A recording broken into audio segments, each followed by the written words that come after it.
హైదరాబాద్లో metro rail ఛార్జీల పెంపు తప్పదా? కొత్తగా ఫేర్ ఫిక్సేషన్ కమిటీ వేయనక్కర్లేదా? పాత కమిటీ సిఫార్సులు చెల్లుబాటు అవుతాయా? టికెట్ల ధరల సవరణకు ప్రభుత్వ అనుమతి అక్కర్లేదా? ఈ ప్రశ్నలన్నిటికీ అవుననే సమాధానమిస్తోంది ఎల్ఎన్టీ హైదరాబాద్ మెట్రో రైల్ సంస్థ. 2017 నవంబర్ నుంచి దశల వారీగా మెట్రో రైల్ సేవలు ప్రజలకు అందుబాటులోకి వచ్చాయి. అప్పటి నుంచి గత ఆర్థిక సంవత్సరం ముగిసే వరకు మెట్రో రైల్ నష్టాలు 6,500 కోట్లకు చేరాయని సంస్థ పేర్కొంది. స్టేషన్లు, మాల్స్లో రిటైల్ స్పేస్ లీజ్ ప్రకటనలతో ఆదాయ మార్గాలను మెరుగుపరుచుకోవడానికి నిరంతర ప్రయత్నాలు చేస్తున్న నష్టాలు భరించలేని స్థాయికి చేరాయంటుంది.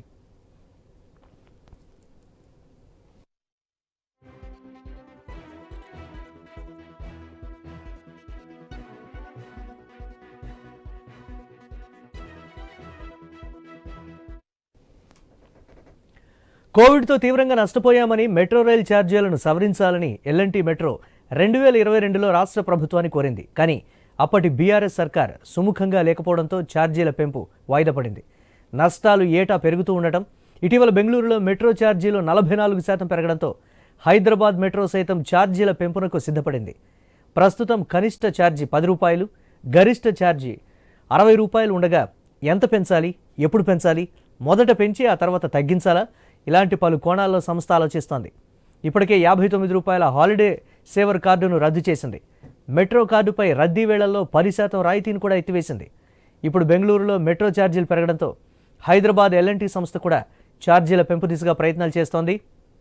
మరి ఇందుకు కాంగ్రెస్ సర్కార్ నుంచి గ్రీన్ సిగ్నల్ వస్తుందా లేదా అన్నది చూడాల్సి ఉంది. మెట్రో రైల్ ఛార్జీలకు సంబంధించి పెంపు దిశగా ఎల్ఎన్టీ మెట్రో ఆలోచిస్తున్నటువంటి ప్రస్తుత పరిస్థితి ఉంది. ఇటు బెంగళూరులో పెంపు సంబంధించి హైదరాబాద్లో కూడా దాన్ని అమలు చేయాలనేటువంటి పరిస్థితి అయితే ఉంది. దీనికి సంబంధించి మరిన్ని అప్డేట్స్ మా కరెస్పాండెంట్ లహరి లైవ్ ద్వారా అందిస్తారు. Over to you Lahari. Yes Murali, ప్రస్తుతం హైదరాబాద్ మెట్రో కాస్త కమర్షియల్ మెట్రోగా మారిందని చెప్పుకోవచ్చు. 2017 నవంబర్లో దశల వారీగా ఈ మెట్రో సేవలు ప్రజలకు అందుబాటులోకి వచ్చాయి. అప్పటి నుంచి ఇప్పటి వరకు కూడా ఈ మెట్రో ప్రయాణాన్ని ఎంతోమంది లక్షలాది మంది ప్రయాణికులు వినియోగించుకుంటున్నారు. ఎందుకంటే గ్రేటర్ హైదరాబాద్ మహానగరంలో ట్రాఫిక్ రద్దీని నియంత్రించే విధంగా, ఇంకోటి ట్రాఫిక్ ఫ్రీ జర్నీగా మెట్రో అనేది చాలా యూస్ఫుల్గా ఉంటుంది. చాలామంది కూడా రోజుకి 5 నుంచి 6 లక్షల మంది ప్రయాణికులు కూడా మెట్రోని ఉపయోగించుకుంటున్నారు. సో ఇప్పటికే హైదరాబాద్లో 57 మెట్రో ట్రైన్స్ కూడా ఉన్నాయి.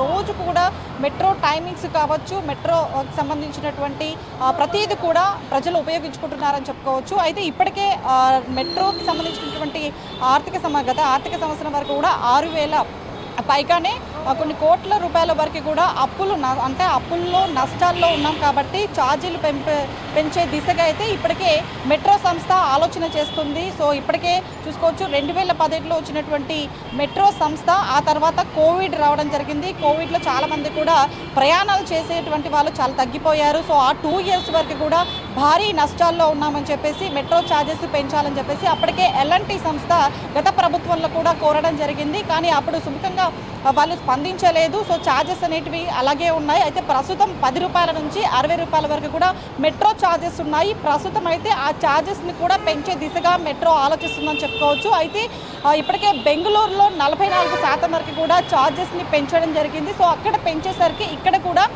మెట్రో ఛార్జెస్ పెంచాలి అని చెప్పేసి కూడా మెట్రో సంస్థ ఆలోచిస్తున్నట్టుగా కనిపిస్తుంది. ఎందుకంటే చూసుకోవచ్చు, ఇప్పటికే 59 రూపాయల హాలిడే కార్డును కూడా రద్దు చేయడం జరిగింది. అలాగే 10% రాయితీని కూడా తీసివేయడం జరిగింది. ఎందుకంటే చూసుకోవచ్చు, ఇప్పటికే దాదాపుగా మెట్రో సంస్థ ఎన్నో సంవత్సరాల నుంచి కూడా ప్రజలకు అందుబాటులోకి వస్తుంది. సో అప్పటి నుంచి కూడా చాలా కొన్ని సంవత్సరాల నుంచి నష్టాల్లో ఉంది. ఆ నష్టాల్ని రికవరీ చేసే విధంగా కొన్ని ఛార్జెస్ పెంచాలని చెప్పేసి కూడా ఇప్పుడు ఎల్ఎన్టీ సంస్థ ఆలోచిస్తున్నట్టుగా కూడా కనిపిస్తుంది. సో ఇక్కడ మనం చూసుకోవచ్చు, ప్రతిరోజు కూడా లక్షలాది మంది ప్రయాణికులు మెట్రో సంస్థను ఉపయోగించుకుంటున్నారు. మెట్రో ట్రైన్ ద్వారానే వాళ్ళు చాలా ఎక్కువ దూరాన్ని తక్కువ టైంలో చేరుకోవచ్చు. కాబట్టి వాళ్ళు చాలా వరకు కూడా మెట్రోనే ఉపయోగించుకుంటారు. సో మనం చూసుకోవచ్చు కూడా ప్రయాణికులు అంటే ఈ టైంలో కూడా చాలామంది ప్రయాణికులు కూడా మెట్రోని ఉపయోగించుకుంటున్నారని చెప్పుకోవచ్చు. ఇప్పటికే మెట్రో సంస్థ నష్టాల్లో ఉంది. ఈసారి ఖచ్చితంగా ఛార్జెస్ పెంచాలని చెప్పేసి కూడా మెట్రో ఆలోచిస్తున్నట్టుగా కూడా కనిపిస్తుంది. సో ఇప్పటికే మనం చూసుకోవచ్చు, దాదాపుగా మనకు మెట్రో పైన చూసుకోవచ్చు, స్టేషన్ లోపల మాల్స్లో రిటైల్ స్పేస్ లీజు ప్రకటనలు ఇలా చాలా వరకు కూడా ఆదాయ మార్గాలను మెరుగుపరచుకోవడానికి కూడా నిరంతరంగా ప్రయత్నాలు చేస్తున్నా కూడా నష్టాలు భరించలేని స్థాయికి చేరాయంటుంది ఇప్పటికే మెట్రో రైలు సంస్థ. సో చూసుకోవచ్చు ఇప్పటికే ఫ్రీ పార్కింగ్ అలాగే ఫ్రీ టాయిలెట్స్ అని చెప్పేసి ఎన్నో విధాలుగా ఫ్రీగా అని చెప్పేసి మెట్రో ఏర్పాటు చేయడం జరిగింది. కానీ ఇప్పటికే చాలా ఏరియాల్లో మెట్రోకి సంబంధించినటువంటి ప్రయాణికులు ఎక్కడానికి వచ్చినప్పుడు వాళ్ళు వెహికల్స్ అక్కడ పార్క్ చేసుకుంటారు. ఆ పార్క్ చేసుకున్నటువంటి చోట చాలా వరకు కూడా ఫీజులు కూడా వసూలు చేస్తున్నారు. ఇలా హైదరాబాద్ మెట్రో రైలు సంస్థ కాస్త కమర్షియల్ మెట్రోగా మారిందని చాలా వరకు కూడా ప్రజలు ప్రయాణికులు కూడా ఆరోపిస్తున్నారు. అలాగే చెప్తున్నటువంటి పరిస్థితి. సో ఇప్పటికే దాదాపుగా హైదరాబాద్లో ఉన్నటువంటి ట్రాఫిక్ని కాస్త తగ్గించే క్రమంలో మెట్రోని యూజ్ చేసుకుంటున్నాము. చాలా తక్కువ ధరలో కూడా మేము ప్రయాణాన్ని చాలా ఈజీగా వెళ్తున్నాము. అది కూడా ప్రస్తుతం ఎండాకాలం చాలా మంది కూడా మెట్రోని వినియోగించుకుంటారు. కానీ ఈ క్రమంలో మెట్రో ఛార్జెస్ పైన చాలా వరకు కూడా ప్రజలు చాలా బాధాకరంగా కూడా ఉన్నారని చెప్పుకోవచ్చు. ఎందుకంటే ఈ టైంలో మెట్రో ఛార్జెస్ అంటూ కూడా పెంచడము, అలాగే చాలా వరకు కూడా ఎందుకంటే మెట్రో పార్కింగ్ ఛార్జెస్ కూడా పెంచడంపై కూడా కాస్త వ్యతిరేకిస్తున్నటువంటి సిచ్యువేషన్ కూడా కనిపిస్తుంది.